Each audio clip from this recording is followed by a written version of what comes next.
News Radio, I'm Terry Allen. iFiber One News Radio, 1030 KMAS and FM 103.3 presents Daybreak. 8:15 on a Wednesday morning. It's time for us to talk transit with Christina Fremont from Mason Transit Authority. Good morning. Good morning, Jeff and Carol. Good morning, Christina. How are you today? Good. Another beautiful day in the neighborhood. Oh yeah. Christina, you guys have had a recent board meeting and you got approval for a new bus? Yes, it's very exciting. We are looking into our first electric bus.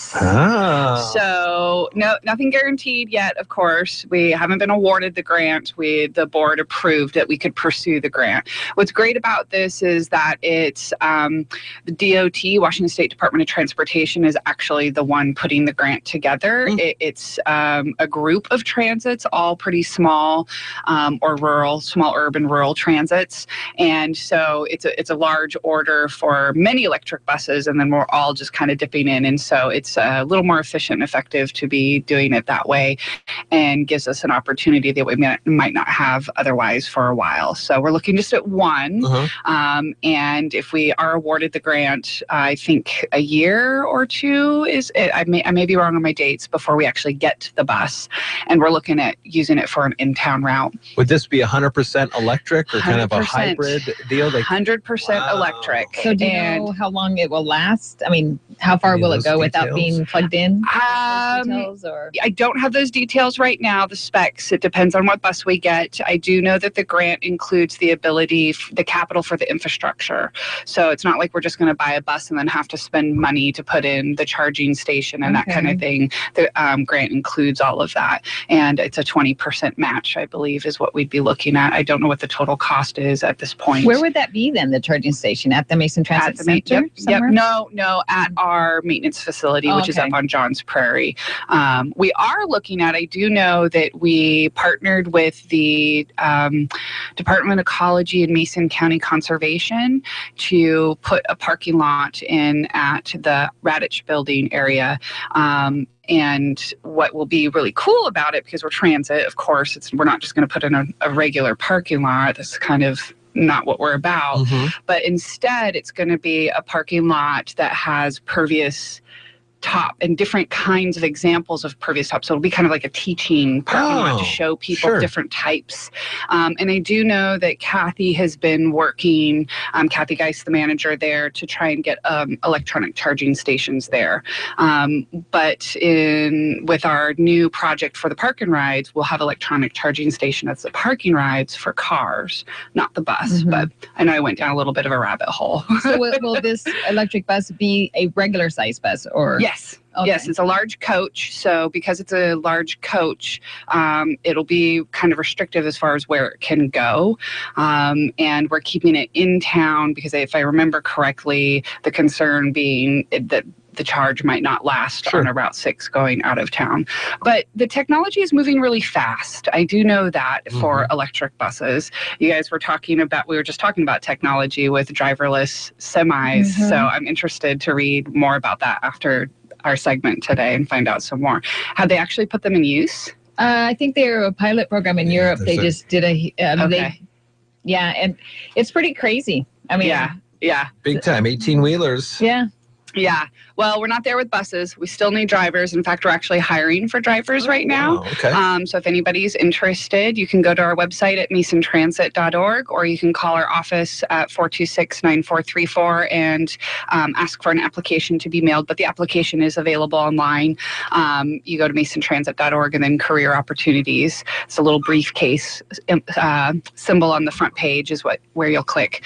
And the drivers, I believe they start out, we do pay training. You don't have to have your CDL. We've talked about this before, just really good customer service and the ability to drive a bus safely. But we do the training. The training lasts about 6 weeks. You do get paid a training wage. And then after you graduate, that wage does go up. So go to the website. We really need drivers. There's lots of transit agencies that need drivers right now. What's the restrictions on, moving violations in your past or anything like that? It's case by case. I believe no moving violations in the last 3 to 5 years. Okay. I'm pretty sure about that because we want to know that you're a safe driver. Mm-hmm. And that means, the assumption being if you're a safe driver in your personal life, you're going to be a safe driver of a very large 30, 40-foot vehicle with people on it. But other than that, I think if there's anything previous to the 3 to 5 years, it just depends. There's kind of like a scoring matrix. Okay. If it's a minor infraction, then that might not be an issue. But if we're talking about an accident or something where there's a safety violation that involves people kind of thing, then that might be a little bit more difficult. Have you ever practice driving, or have you ever had the chance to drive a bus? Me? Mm-hmm. Oh no, I'm an awful driver. Well, let me rephrase that. I did once upon a time drive a bus when I worked in Alaska, but it was totally rogue. It was not legal. I don't know if I should have been that on air, but I worked in Alaska for 2 sockeye salmon seasons when I was about 10, 15 years ago. And I worked for a really small mom and pop company. And somebody needed to go pick up all the people that were coming to work at the airport. And they're like, hey, go get them. And I was like, what? You want me to drive? I've never driven a bus. Hey, you'll do it. It was just one. It was a straight shot on a highway. Oh, so much fun, though. Well, no, I cannot be a bus driver. I guess I bring that up because some people will think, well, I need a job, but I just don't know if I could do it. So people should just... Yeah. I mean, we're going to train you. We're not going to put you out there unless you can do it. Mm-hmm. So, I mean, you spend weeks in a class learning all of the nuances and the safety before you even get in the bus. Okay. And you do have to have your CDL before you get in the bus. Mm-hmm. So you spend that time in the class, you test for your CDL. I think you have to get a couple hours, actually, let me rephrase that, in the bus before you get your CDL. I'm a little uncertain on the exact process, so don't quote me on that. I would have to bring in our training instructor to bring in the specifics. But, and then I know that they spend quite a bit of time on the bus with a trainer or another driver who's evaluating and watching. It's not like you come in and then we're just like, yeah, go have fun, right? No, that would be such a risk. So, and sometimes there are folks that come in and realize maybe it's not for them, and that's okay. It's a risk you take. It's with any job, with anybody you hire. Somebody can come in and think they're going to be great, and then they realize maybe they're not. But for the most part, the folks that are coming in are getting out on the road. How's your Facebooking doing these days? Newfacebook.com/mason.transit. Yes, thanks for bringing it up. Good. I'm still learning all the little nuances of running it as a business page. It's I don't want to say very different, but it is different than a personal page. Yeah. I can't just post something and expect all the people who like us to see it. You actually have to pay to boost your posts and that kind of stuff. So I'm learning about that and what that looks like. It's really interesting, though, because you can really target a specific market with those boosts. One of the things that they're starting to roll out there, and I think it's now to everybody, is that you can do, like Twitter has Periscope, the live video. You can do live reports. Yes. So am I going to see any Christina Fremont live reports? We'll see. Right now, I'm still learning how to click buttons. I don't know about video yet. That's true.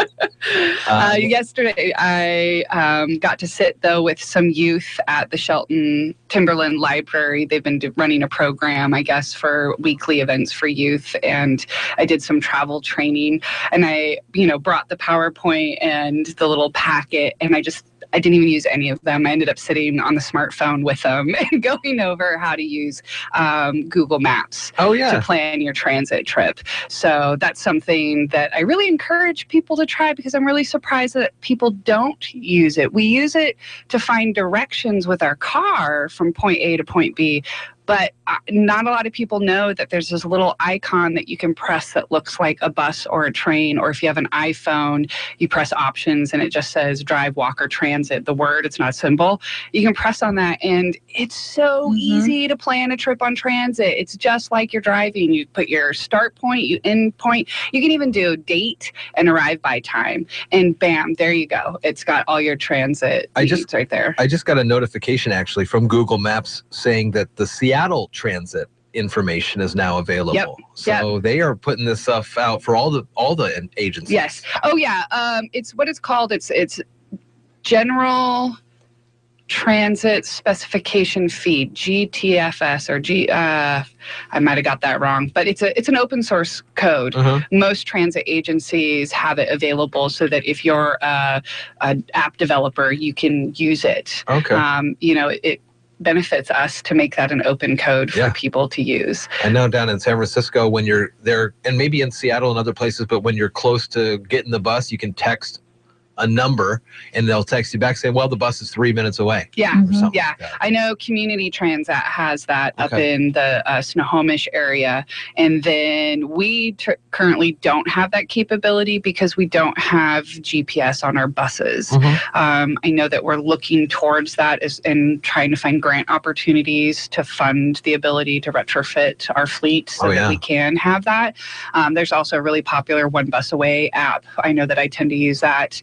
Like in Olympia, it's satellite based. So you're standing in a location, you press a button and it'll tell you whatever bus stop is the closest and what buses serve that stop and when they're coming next. Oh, wow. Kind of thing. And it's real time.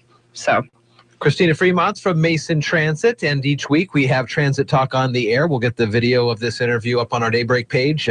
Tomorrow, we'll have it throughout the rest of the day and up to tomorrow. But you can follow them on Twitter at MTA Alerts and the Facebook.com/Mason.Transit. Yeah, our Twitter handle is at Mason Transit. MTA Alerts is one of the hashtags I created when we have a rider alert. Hashtags. Yeah, hashtag. Right. Hashtag life. Hashtag have a great day. Have a great day yourself, Christina. We'll talk with you next week, okay? It's 8:26 now at iFiber One News Radio. We're going to check the morning stock numbers at this time. Good morning. Good morning. Happy Wednesday. Yeah, Wednesday. And go Mariners. Go. Are you kidding me? They're doing great these days. Oh, I know. It was such a good game. And